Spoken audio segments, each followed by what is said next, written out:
وَمِنَ النَّاسِ مَن يَتَّخِذُ مِن دُونِ اللَّهِ أَندَادًا يُحِبُّونَهُمْ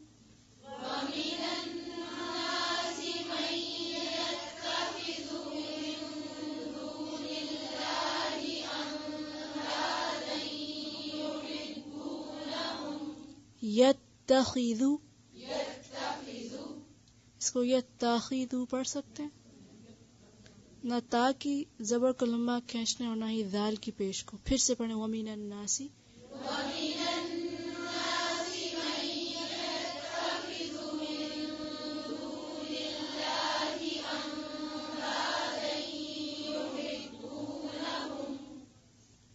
مَن يَتَّخِذُ مِن دُونِ اللَّهِ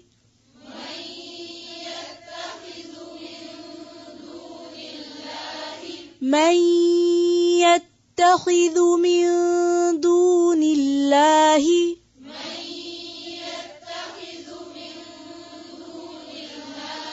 پھر سے وَمِنَ النَّاسِ.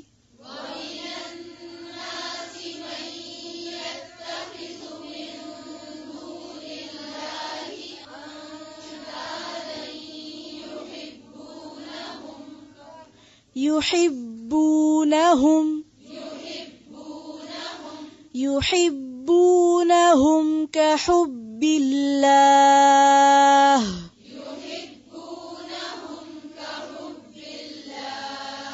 يحبونهم كحب الله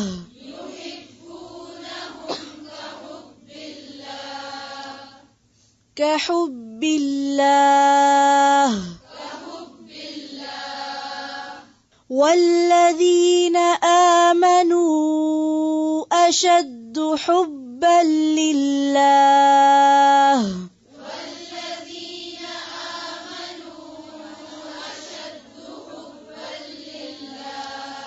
أشد حبا لله. والذين آمنوا أشد حبا لله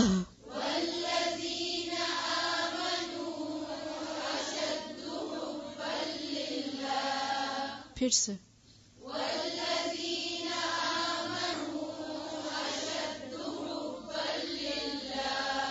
حبا لله.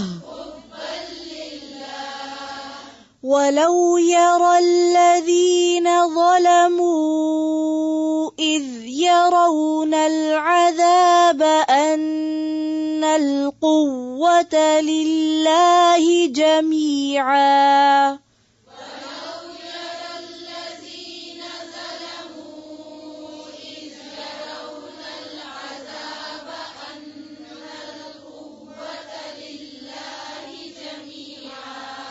أن القوة لله جميعا وأن الله شديد العذاب.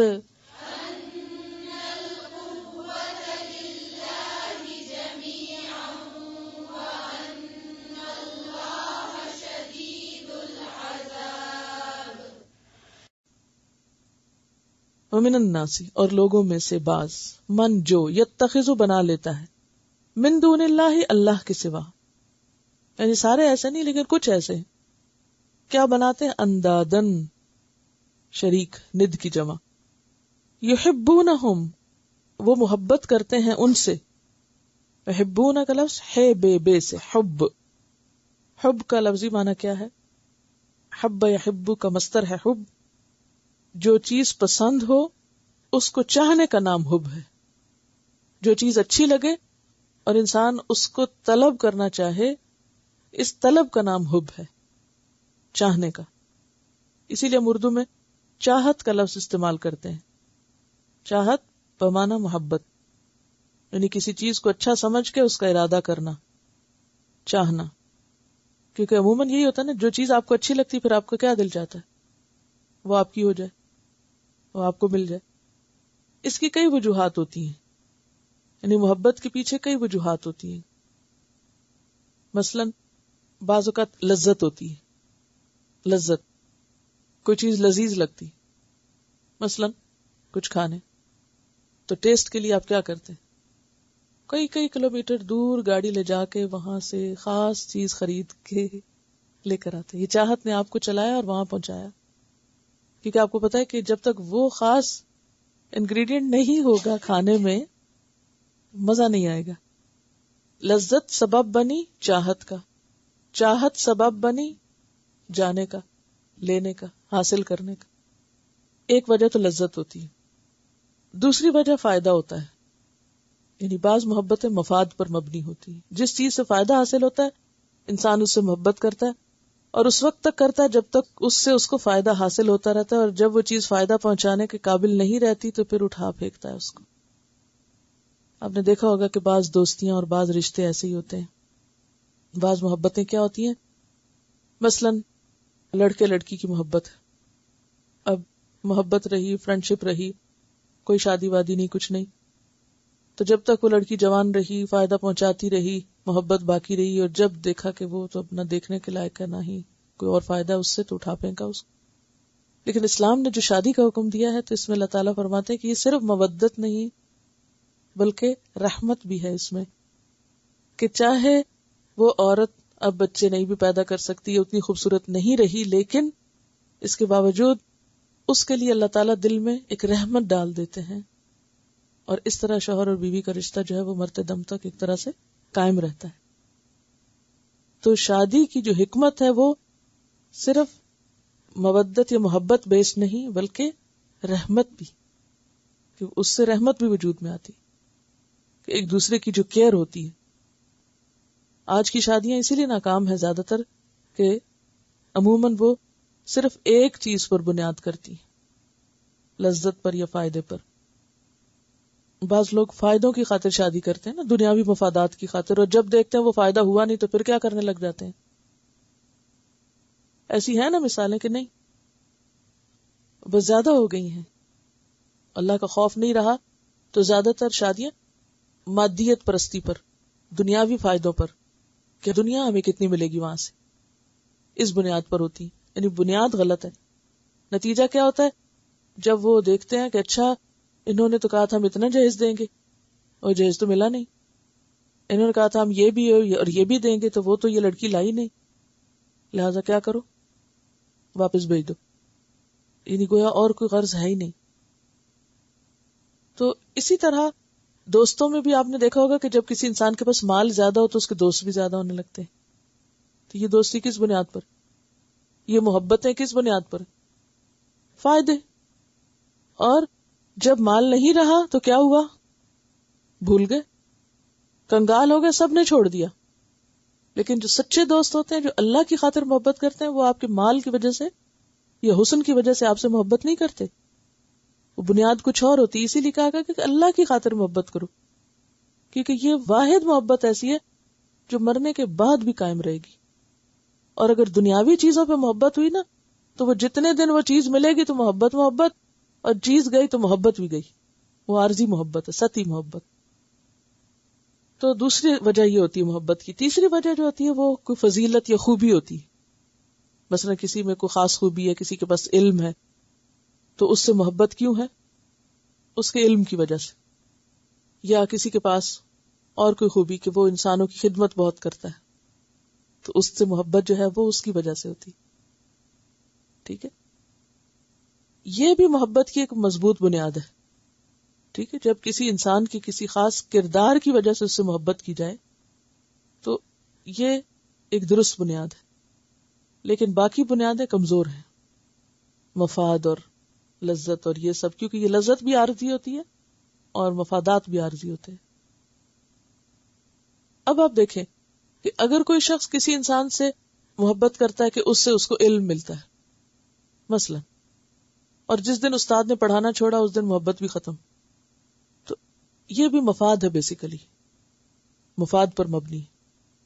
والدین جب تک وہ ہمارے لیے کچھ کرتے ہیں تو ہم محبت کرتے ہیں، اور جب وہ بوڑھے ہو جاتے تو بس ٹھیک ہے اٹھا پھینکو ان کو، اب ضرورت نہیں رہی ان کی.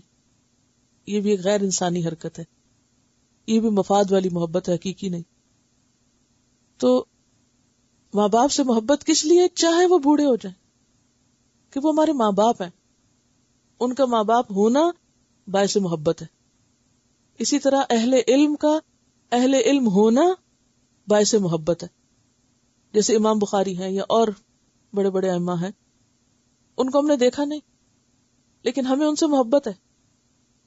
چلیے اس سے آگے جائیے، صحابہ کرام ہیں، تو آپ دیکھیں گے کہ آپ ان کے بارے میں پڑھیں گے تو ایک عجیب سی دل کی حالت ہوتی ہے. تو ہم ان سے کس لیے محبت کرتے ہیں؟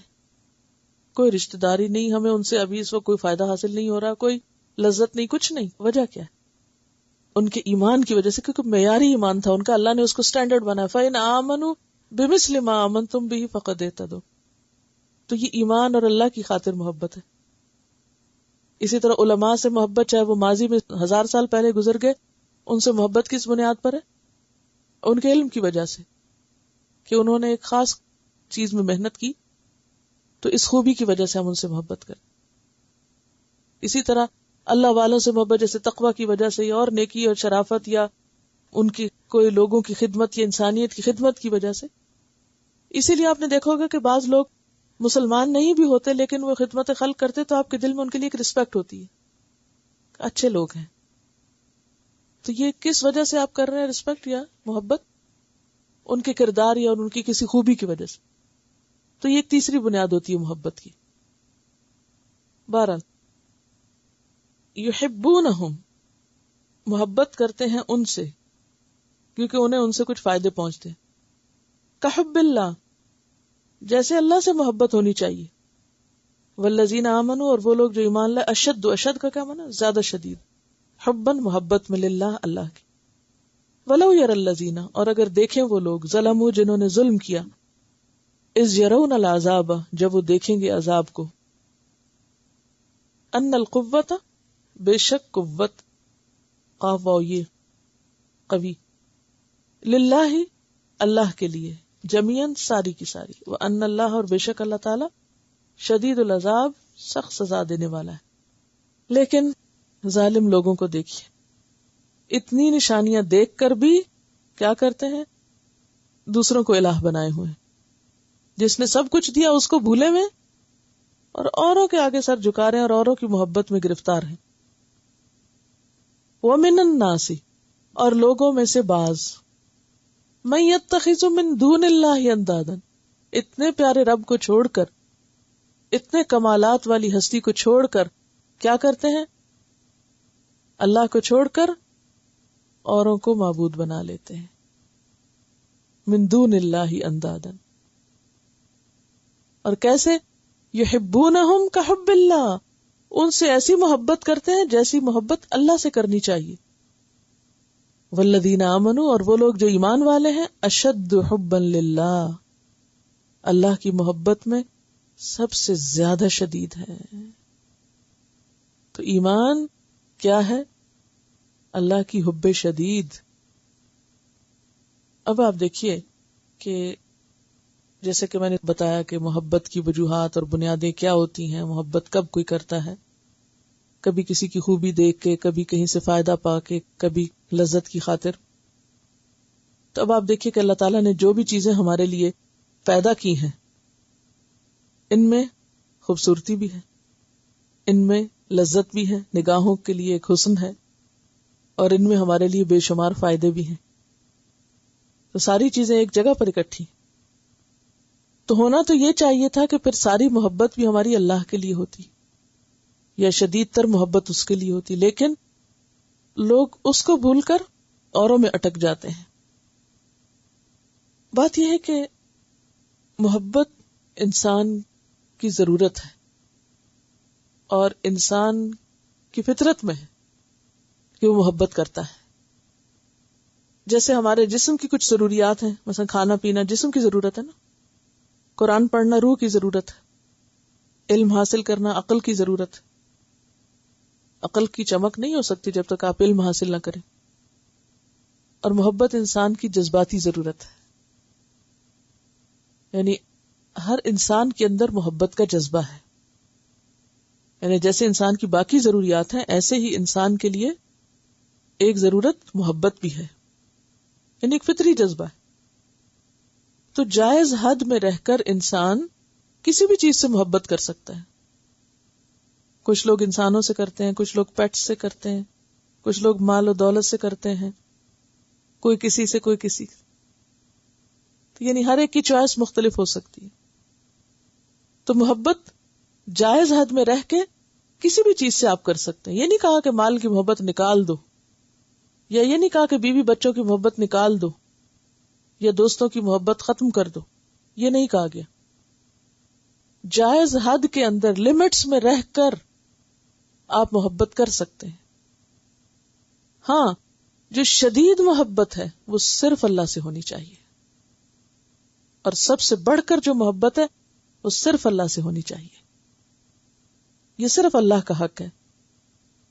کیا کہ انسان اپنے قیمتی ترین جذبات صرف اس کو دے جس نے ہمیں سب کچھ دیا ہے. لیکن کچھ لوگ اس معاملے میں افراط و تفریط کا شکار ہو جاتے ہیں، بھٹک جاتے ہیں. جیسی محبت اللہ سے ہونی چاہیے ویسی محبت وہ غیر اللہ سے کرتے ہیں. غیر اللہ کیا ہوتا ہے؟ اللہ کے علاوہ باقی سب. اللہ کے علاوہ باقی سب غیر اللہ ہیں. کچھ لوگوں کو اپنے ہی ہاتھ کے بنائے ہوئے بتوں سے بڑی محبت ہوتی ہے، کچھ کو شخصیتوں سے بڑی محبت ہوتی ہے، لیڈرز سے بڑی محبت ہوتی ہے، انسانوں سے، مذہبی شخصیتوں سے، بڑوں بزرگوں سے. کچھ لوگ اپنی قوم، برادری، اپنے خاندان سے بڑی محبت کرتے ہیں، بیوی بچوں سے بڑی محبت کرتے ہیں. کچھ لوگ کچھ انسانوں کی محبت میں گرفتار ہو جاتے ہیں. تو یہ سب غیر اللہ کی محبت ہے. اب ہوتا کیا ہے کہ انسان جس سے محبت کرتا ہے نا، وہ چیز اس کے دماغ اور دل پہ حاوی ہو جاتی ہے، یا نہیں؟ وہ اسی کی یاد میں جیتا ہے، وہ اٹھتے بیٹھتے اسی کو یاد کرتا رہتا ہے، وہ اسی کی یاد میں سوتا ہے، اسی کی یاد میں اٹھتا ہے، وہ چلتا پھرتا ہے مگر یاد وہ اسی کو ہی کر رہا ہوتا ہے. ٹھیک ہے؟ وہ جہاں بیٹھتا ہے اسی کا تذکرہ شروع کر دیتا ہے. وہ بھوکا ہو پیاسا ہو سب سے پہلے وہ اسی کی طرف توجہ کرتا ہے. جیسے ماں کو اگر بچے سے محبت ہے تو وہ انہیں سو بھی رہی ہوگی تو خواب میں بھی دیکھے گا بچہ رو رہا ہے. انہیں اس کی صرف عام زندگی نہیں، اس کی خوابوں میں بھی وہ چیز شامل ہو جاتی ہے. پھر خواب میں اکثر وہی چیز انسان دیکھتا ہے جو اس کے دل دماغ پہ حاوی ہوتی ہے، پھر وہ خواب میں بھی نظر آنے لگتی ہے. اور باقی سب سے اس کا تعلق سیکنڈری ہو جاتا ہے. یعنی شدید محبت کی علامتیں کیا ہیں جو ابھی میں نے بتائیں، اور باقی سب سے اس کا تعلق سیکنڈری، باقی سب نمبر 2 ہوتے ہیں اس کے لیے. یعنی ہر انسان کی زندگی میں کوئی نمبر 1 ہے اور باقی سب غیر اس کے نمبر 2 ہیں. یہاں شرط لگا دی گئی والذین آمنوا اشد حبا للہ. وہ لوگ جو ایمان لائے وہ اللہ کی محبت میں شدید ہوتے ہیں، یعنی اللہ کی ذات ان کی زندگی میں نمبر 1 ہوتی ہے.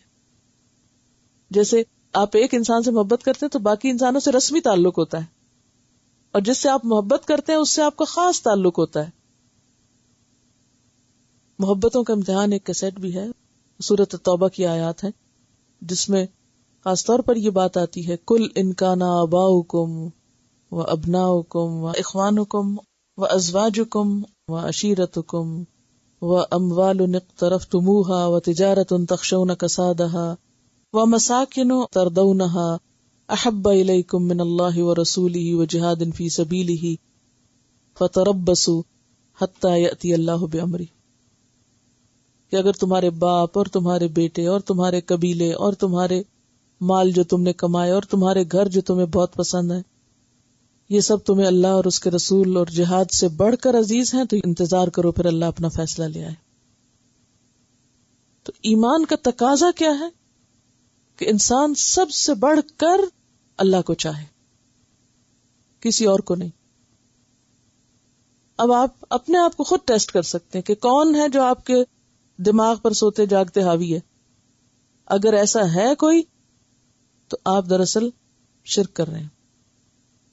اب یہ بات آپ کو میری سخت تو بہت لگے گی، لیکن حقیقت یہی ہے اور بتانا بھی ضروری ہے کہ کوئی انسان کوئی مال، متاع، چیز، جگہ، گھر، پیسہ، کاروبار، بزنس، کوئی چیز ایسی نہیں ہونی چاہیے جو اللہ سے آگے آ جائے اور ہر وقت دماغ پہ چھائی رہے آپ کے.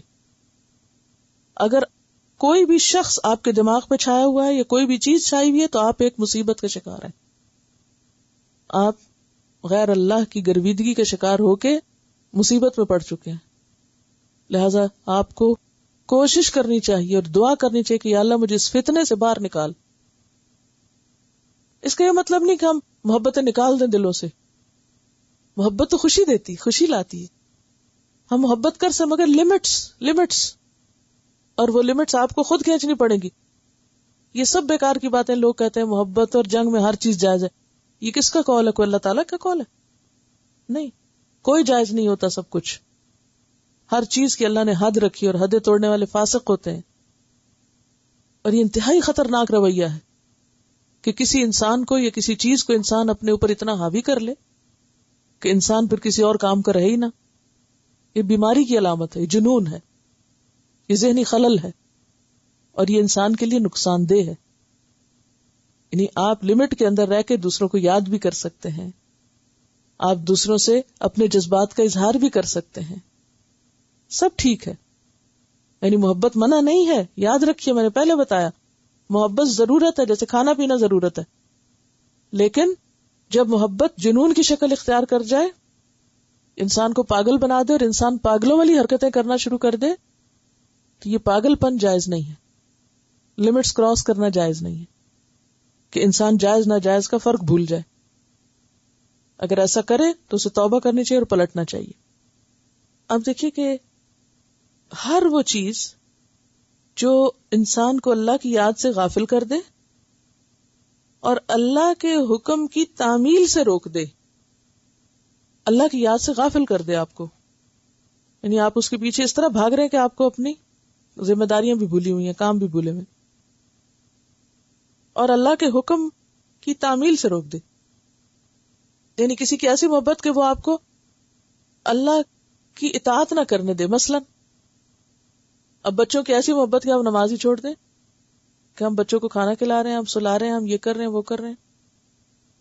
یا شوہر کی ایسی محبت یا کسی بھی انسان کی محبت کہ جس سے آپ اللہ کی اطاعت سے رک جائیں اور اللہ کی یاد سے غافل ہو جائیں، اور جو اللہ نے آپ کے اوپر فرائض ڈالے ہیں آپ وہ تو ادا نہ کریں اور صرف اسی کو یاد کرتے رہیں بیٹھ کے، بیکار ہو کے رہ جائیں.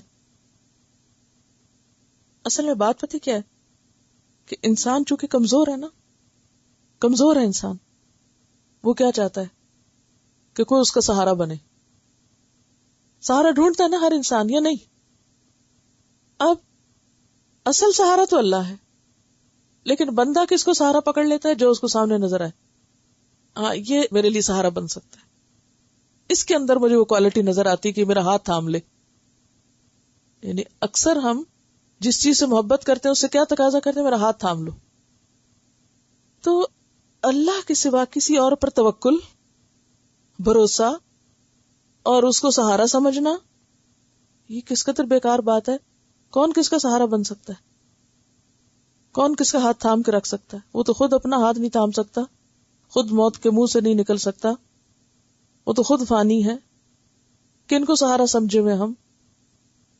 تو چونکہ انسان کے اندر ایک طلب رکھ دی گئی ہے نا محبت کی، اور پھر ایک سہارے کی ضرورت اس کو، تو پھر عموماً انسان جب انسانوں کو یا مادی چیزوں کو سہارا سمجھتا ہے تو بعض اوقات وہ ان سے اتنا امپریس ہوتا ہے اور اتنا ان سے مروب ہوتا ہے کہ وہ پھر ہر بات انہی کی مرضی کی کرنے لگ جاتا ہے، چاہے اللہ راضی ہو یا ناراض ہو، انہی کے آگے جھکنے لگتا ہے.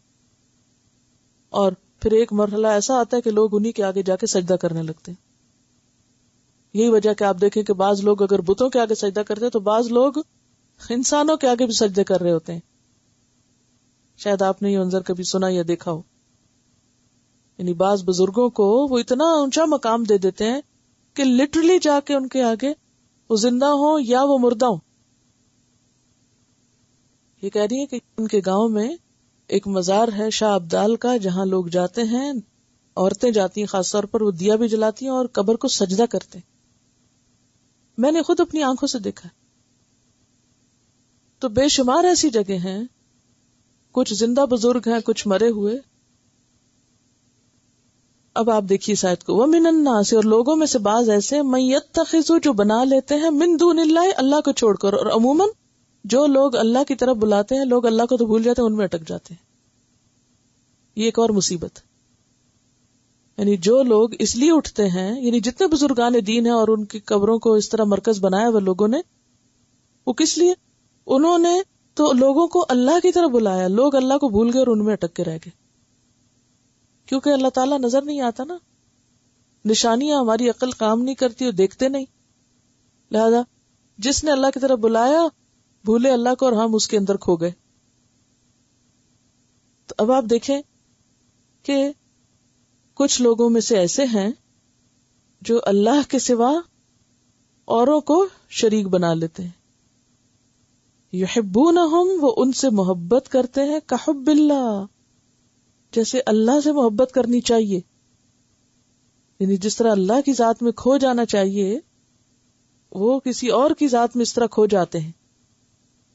والذین آمنوا اشد حبا للہ، مگر ایمان والے ایسے حماقت نہیں کرتے، وہ اللہ ہی کی محبت میں ہوش و حواس کے ساتھ شدید ترین ہوتے ہیں. وَلَوْ يَرَى الَّذِينَ ظَلَمُوا، اور کاش ابھی دیکھ لیں وہ لوگ جنہوں نے ظلم کیا، یعنی جنہوں نے شرک کیا. اِذْ يَرَوْنَ الْعَذَابَ، جب وہ اصل عذاب دیکھیں گے اس وقت پکار اٹھیں گے، ان القوۃ للہ جميعا، کہ قوت تو ساری اللہ کے پاس ہے. ہم سمجھتے تھے کہ ان بزرگوں میں کوئی قوت ہے، یا ان پتھروں میں کوئی قوت ہے، یا کسی اور کے ہاتھ میں کوئی تقدیر ہے. وَأَنَّ اللَّهَ شَدِيدُ الْعَذَابِ، اور یہ کہ اللہ سخت سزا دینے والا بھی ہے. اب دیکھیے کہ دنیا میں بھی ایسے لوگ جب کسی مصیبت میں پھنستے ہیں تو ان کو حقیقت نظر آنے لگتی. سورۃ العنکبوت میں آتا ہے فَإِذَا رَكِبُوا فِي الْفُلْكِ دَعَوُا اللَّهَ مُخْلِصِينَ لَهُ الدِّينَ، جب وہ کسی کشتی میں سوار ہوتے ہیں تو دین کو اللہ کے لیے خالص کر کے اسے پکارنے لگتے ہیں. سورۃ لقمان میں آتا ہے وَإِذَا غَشِيَهُم مَوْجٌ كَالظُّلَلِ دَعَوُا اللَّهَ مُخْلِصِينَ لَهُ الدِّينَ، کہ جب ان کے اوپر کوئی موج چھانے لگتی ہے سائبان کی طرح تو وہ کیا کرتے ہیں؟ سب کو چھوڑ کے اللہ کو خالص ہو کے پکارنے لگتے ہیں. یعنی دنیا میں بھی پھر سارے معبود بھول جاتے ہیں. تو یہاں پر کیا فرمایا کہ جب مصیبت آتی ہے تو پھر انسان دنیا میں بھی اپنے ایسے معبودوں سے بیزاری کرنے لگتا ہے.